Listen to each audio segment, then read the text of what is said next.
ఈరోజు ధర్నా చౌక్ వద్ద కల్వకుంట్ల కవిత ఆధ్వర్యంలో ధర్నా చేపట్టడం జరిగింది. మహిళా దినోత్సవం సందర్భంగా అందరూ మహిళలు సెలబ్రేషన్స్ చేసుకుంటుంటే ఇక్కడ మాత్రం మహిళలకు అన్యాయం జరుగుతుంది. 33% రిజర్వేషన్ కల్పించాలి ఉద్యోగాలలో. అలాగే జీవో నెంబర్ 3ని రద్దు చేయాలని చెప్పేసి ఆమె చేపట్టిన ఈ ధర్నాకి ముఠా గోపాల్ గారు ఎమ్మెల్యే గారు ఇక్కడికి ముఖ్య అతిథిగా రావడం, ఆయన ఉపన్యాసాన్ని ఇవ్వడం జరిగింది. ఒకసారి ఆయన మాటల్లో ఈ ధర్నా యొక్క ఉద్దేశం ఏందో అడిగి తెలుసుకుందాం. సార్ నమస్తే సార్. సార్ చెప్పండి, అసలు ఈ ధర్నా యొక్క ముఖ్య ఉద్దేశం ఏంటి?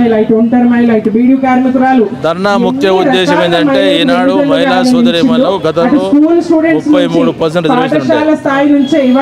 ఈనాడు మరి రేవంత్ రెడ్డి వచ్చిన తర్వాత 33% రద్దు చేసి జీవో నెంబర్ 3 పట్టుకొని రద్దు చేసి కాబట్టి మేము చెప్పేది గతంలో ఈ విధంగా కేసీఆర్ గారు ఉన్నప్పుడు కేసీఆర్ గారు మరి ఆనాడు స్కూల్ టీచర్స్ కానీ హెల్త్ డిపార్ట్మెంట్ నర్సెస్ కానీ పోలీస్ డిపార్ట్మెంట్ కానిస్టేబుల్ కానీ 33% కొనసాగించారు కాబట్టి అదే విధానాన్ని కొనసాగించాలని చెప్పి పోరాడుతున్నారు. గతంలో 9.5 సంవత్సరాల క్రితం మీరే ఉన్నారు కాబట్టి గతంలో మహిళలకు ఏ రకమైన న్యాయం చేశారని చెప్పేసి ప్రతిపక్షాలు అడుగుతున్నాయి. దానికి మీ సమాధానం? గతంలో స్కూల్ టీచర్లకు మేము 33% కొనసాగించాము. హెల్త్ డిపార్ట్మెంట్ నర్సెస్ కానీ వాళ్ళకు కూడా 33% కొనసాగించడం జరిగింది. Police constable police department 33% కొనసాగించాము. ఈనాడు ఈ 3% జీవో నెంబర్ 3 తోటి ఇవన్నీ కట్ చేశారు కాబట్టి అదే కొనసాగించడం. ఓకే సార్, అంటే నిన్న మొన్నటి వరకు తెలంగాణలో హాట్ టాపిక్గా మారినటువంటి బీఎస్పీ బీఆర్ఎస్ పొత్తును మీరు ఏ రకంగా చూస్తారు సార్? పేద ప్రజానికానికి మేలు చేసే ఏ పార్టీ అయినా కానీ మేము కలుపుకొని ముందుకెళ్తాం. అంటే గతంలో మీ పార్టీ మీద విమర్శలు కురిపించిన అదే ఆర్ఎస్ ప్రవీణ్ కుమార్ సార్, గతంలో పార్టీ మీద అనేక విమర్శలు కురిపించిన ఆర్ఎస్ ప్రవీణ్ కుమార్తో పొత్తు అనేది ఏ రకంగా చూసుకోవచ్చు? అది మేమేం చెప్తాం, హైకమాండ్ చెప్పాలి. ఓకే సార్, ఇప్పుడు ఈ ధర్నా ఒక ముఖ్య ఉద్దేశం ఏందన్న? మహిళలకు 33% రిజర్వేషన్లు అమలు చేయాలని చెప్పి ఇవాళ జాగృతి అధ్యక్షురాలు కల్వకుంట్ల కవిత ఇక్కడ కార్యక్రమం తీసుకోవడం జరిగింది.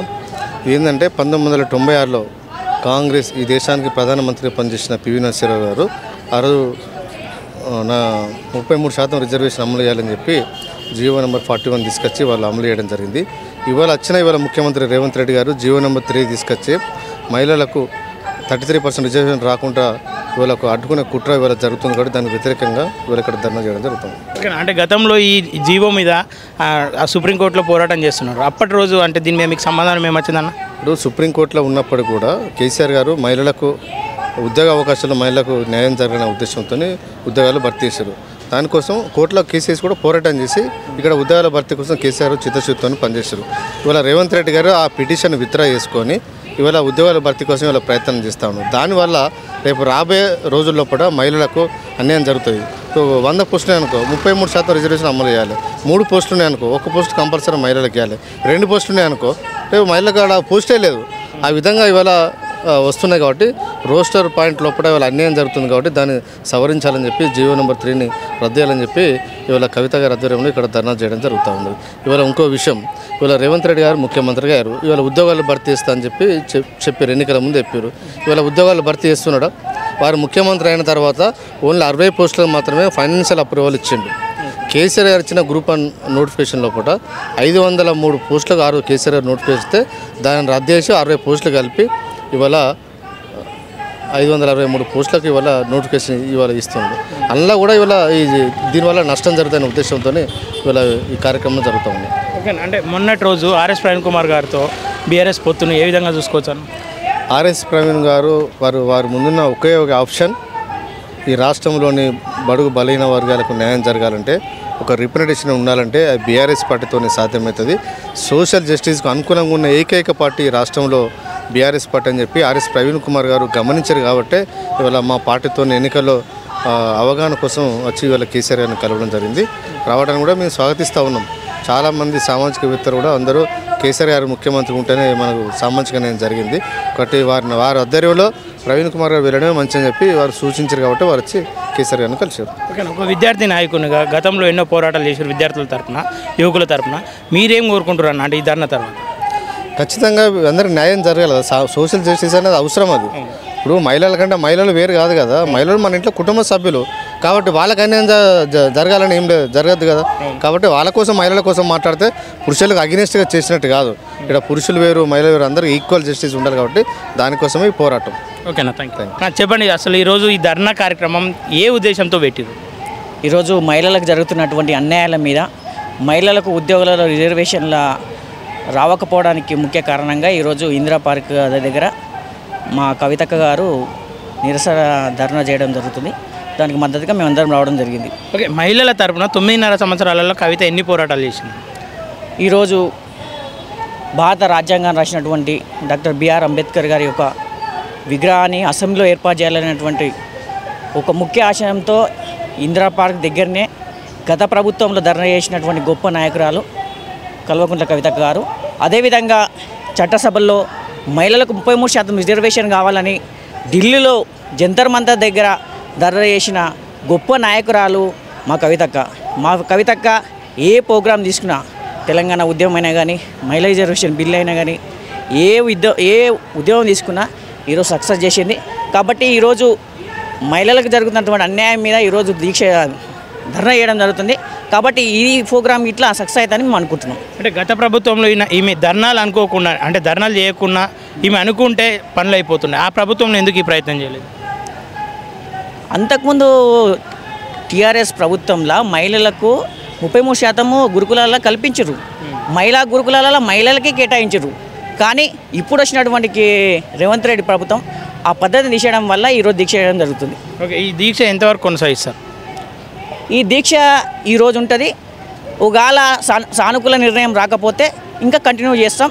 మా కవితక్క ఏ ప్రోగ్రాం చేసుకున్నా కానీ ఉస్మానియా యూనివర్సిటీ విద్యార్థులుగా మేము ఎల్లవేళలా ఆమె వెనకాల నిలబడతామని తెలియజేస్తున్నాం.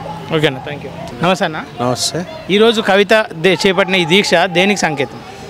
దేనికంటే గతంలో కేసీఆర్ గారి నాయకత్వంలో మహిళల పట్ల కానీ, మళ్ళీ మహిళల యొక్క కష్ట సుఖాల పట్ల, వారి యొక్క స్థితిగతుల పట్ల, వారికి ఈ యొక్క ప్రజాస్వామ్యంలో వారికి ప్రత్యేకమైనటువంటి రిజర్వేషన్లు కల్పించి వారికి ఉద్యోగాల్లో కావచ్చు, మరి ఇతరత్ర అవకాశాలు వాళ్ళకు రావాలనేసి వాళ్ళు పెద్దపీటగా వాళ్ళు ఇల్లు నడుపుతూ ఉంటారు కనుక వాళ్ళను కూడా సమాజంలో భాగస్వాములు చేయాలనేసి, అవకాశాలు పెద్ద ఎత్తున ఇవ్వాలనే ఉద్దేశంతో గత ఆ గురుకులాలకు సంబంధించినటువంటి నోటిఫికేషన్లో వాళ్ళకి రిజర్వేషన్లు కల్పిస్తే ఈరోజు రేవంత్ రెడ్డి ప్రభుత్వం కాంగ్రెస్ నాయకత్వంలో ఈరోజు మహిళలకు పెద్దపీట వేస్తున్నామని చెప్తూ ఒక ఇద్దరికి మహిళా మంత్రులను చేస్తూ ఈరోజు తెలంగాణలో ఉన్నటువంటి సమాజంలో ఉన్నటువంటి మహిళలంతా కూడా ఈరోజు ఉద్యోగాలకు దూరం చేసే కుట్ర ఈ ప్రభుత్వం చేస్తూ ఉన్నది. కాబట్టి దీనిని నిరసిస్తూ ఈరోజు అక్కడ ఏదైతే దేశంలో కేంద్ర ప్రభుత్వంలో ఉన్నటువంటి బీజేపీ ప్రభుత్వం చిత్తశుద్ధితోని కూడా ఈరోజు మహిళలకు 33% రిజర్వేషన్లు అనేటివి చట్టం చేసి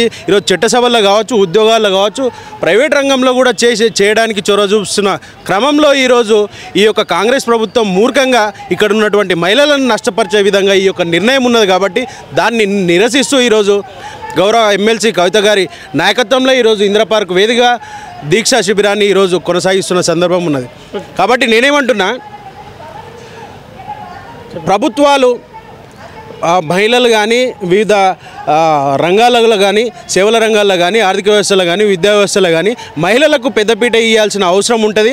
కాబట్టి గతంలో ఉన్నటువంటి రిజర్వేషన్లు తక్షణమే ఈ జియో నంబర్ 3ని రద్దు చేసి మహిళలకు ఖచ్చితంగా ఉద్యోగాల అవకాశాల్లో 33% రిజర్వేషన్లు అమలు చేయాల్సిన అవసరం ఉంటుంది. లేని ఏడల తీవ్ర స్థాయిలో తిరుగుబాటు అనేది ఉంటుంది. ఓకే, అంటే ఈ జియో 3 తరపున అంటే ఈ ఇబ్బందులకు గురైన వాళ్ళు కావచ్చు, అన్యాయానికి గురైన వాళ్ళు కావచ్చు, ఎవరైనా మహిళలు ఇక్కడికి రావడం కానీ, కవితతో మాట్లాడడం కానీ ఏమైనా చేసినా? డెఫినెట్గా ఇప్పుడు ఏదైతే 2-3 రోజులకు ముందు అనౌన్స్మెంట్ వచ్చిందో, మార్చి 8 రోజున ఇందిరా పార్క్ వేదికగా మనం దీక్ష చేస్తూ ఉన్నాం. ఈ రిజర్వేషన్లో ఈ జియో నంబర్ 3కి వ్యతిరేకంగా మనం దీక్ష చేస్తూ ఉన్నాం అనేసి అనౌన్స్మెంట్ వచ్చిన వెంటనే ఆస్పిరెంట్స్ కావచ్చు, మహిళలు కావచ్చు, ఉస్మానియా యూనివర్సిటీ నుంచి వచ్చినటువంటి విద్యార్థినులు కావచ్చు, పెద్ద ఎత్తున వారి ఇంటికి పోయి కవితక్క ఇంటికి పోయి వాళ్ళని కలవడం జరిగింది. మా ద్వారా ఈరోజు కూడా విద్యార్థి నాయకులుగా చాలామంది మహిళలు, అమ్మాయిలు, స్టూడెంట్లు, విద్యార్థులు కూడా ఈరోజు దీక్షా శిబిరంలో చాలామంది ఉన్నారు. అక్కడ మాట్లాడుతున్న సందర్భం కూడా మీరు ఒకసారి అక్కడ కెమెరా పెడితే కూడా చూడొచ్చు. కాబట్టి వారి యొక్క ఆవేదన, వాళ్ళు గతంలో నోటిఫికేషన్ వచ్చినప్పుడు 70-75% మహిళలకు పెద్దపీట ఇస్తున్నది కేసీఆర్ గారు గవర్నమెంట్ అనేసి చాలామంది, ఎంతోమంది పురుషులు కూడా వెంటకు తిరిగిన సందర్భం మనం చూస్తూ ఉన్నాం. కాబట్టి అటువంటి వాళ్ళని అందరూ కూడా ఆశలు పెట్టుకున్న సందర్భంలో వారి యొక్క ఆశల మీద నీళ్లు జల్లిన విధంగా వారి యొక్క హక్కులకు భంగం కలిగించే విధంగా ఈ ప్రభుత్వం నిర్ణయం తీసుకున్నది. కాబట్టి వెంటనే తక్షణమే ఈ జీవో నెంబర్ 3ని రద్దు చేయాల్సిందిగా డిమాండ్ చేస్తాను. అంటే మహిళల మీద ఇంత ప్రేమ చూపిస్తున్న కవిత కొంతకాలం క్రితం ఇద్దరు చిన్నారి విద్యార్థులు చనిపోయారు, వాళ్ళపైన ఎందుకు అట్లా రెస్పాన్స్ కావలేకపోతే? ఎప్పుడు మన భువనగిరి ఘటనపై భువనగిరి అక్కడ హాస్టల్ పోయింది, వాళ్ళ ఫ్యామిలీని పిలిపించుకున్నారు. దానికి సంబంధించినటువంటి ప్రభుత్వము వాళ్ళకు ఎక్స్గ్రేషియా ప్రకటించాల్సిన అవసరం ఉన్నదనేసి కూడా అక్కడ కూడా ధర్నా పెట్టి ఉన్నారు. ఇక్కడ హైదరాబాద్ కూడా వాళ్ళని పిలుచుకొని కొంచెం ఆర్థిక సాయం చేసి వాళ్ళకు అండగా నిలిచిన సందర్భం కూడా మనం చూసినాం. కాబట్టి సమాజంలో ఆడవాళ్ళకు ఎక్కడ హాని జరిగినా, వాళ్ళకి ఇబ్బందికర పరిస్థితులు వచ్చినా కూడా కవితక్క ముందుంటుంది, టీఆర్ఎస్ పార్టీ ముందుంటుంది. కాబట్టి ఒక ఉదాహరణ ఏంటంటే షీ టీంలు అద్భుతమైన పరిపాలన. ఈరోజు షీ టీంలు పర్ఫార్మెన్స్ చూస్తే తెలంగాణ రాష్ట్రంలో నెంబర్ 1గా నిలిచినాయి. దేశంలోనే నెంబర్ 1గా షీ టీమ్స్ మన వాళ్ళ యొక్క పరిపాలన, వాళ్ళ యొక్క పర్ఫార్మెన్స్ కనుక నెంబర్ 1 ఉన్నది.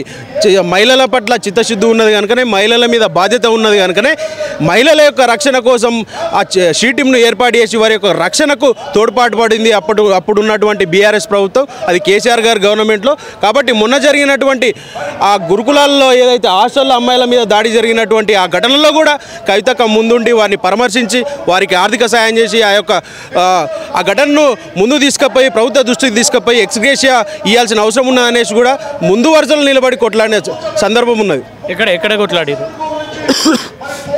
అక్కడ హాస్టల్ ఘటన స్థలానికి పోయింది, హాస్టల్ పోయింది, వాళ్ళ ఫ్యామిలీని పిలుచుకొని ఇక్కడ ఇంట్లో కూడా మాట్లాడి ప్రభుత్వం దృష్టికి తీసుకుపోయే ప్రయత్నం చేసింది. మీడియాలో కూడా చాలా పెద్ద ఎత్తున చర్చ జరిగే విధంగా అందరితో ప్రజా సంఘాల నాయకులను కానీ విద్యార్థి సంఘాల నాయకులను కానీ పిలుచుకొని దాని మీద చర్చించే ఆ పరిస్థితి తీసుకొచ్చింది.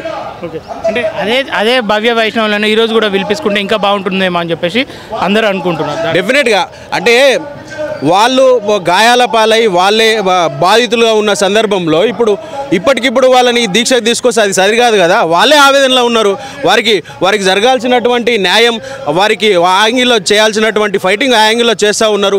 ఇక్కడ వాళ్ళే కాదు, రాష్ట్ర వ్యాప్తంగా ఉన్నటువంటి మహిళలు విద్యార్థినులు కూడా పెద్ద ఎత్తున నష్టపోతున్నారు కనుక ఈ వేదికను ఏర్పాటు చేసి ఇక్కడ ఉన్నటువంటి ఆస్పిరెంట్స్ కావచ్చు, అశోక్ నగర్లో ప్రిపేర్ అవుతున్నటువంటి విద్యార్థినులు కావచ్చు, ఉస్మానియా యూనివర్సిటీ లైబ్రరీ వేదికగా ప్రిపేర్ అవుతున్నటువంటి ఆస్పిరెంట్స్ కావచ్చు, అందరూ కూడా ఈరోజు ఏకం చేసి ఇక్కడ దీక్ష కూర్చునబెట్టి ప్రభుత్వానికి ఒక వాయిస్ ఇచ్చే ప్రయత్నం ఈరోజు ఈ వేదిక ద్వారా తీసుకుపోతా ఉన్నాం.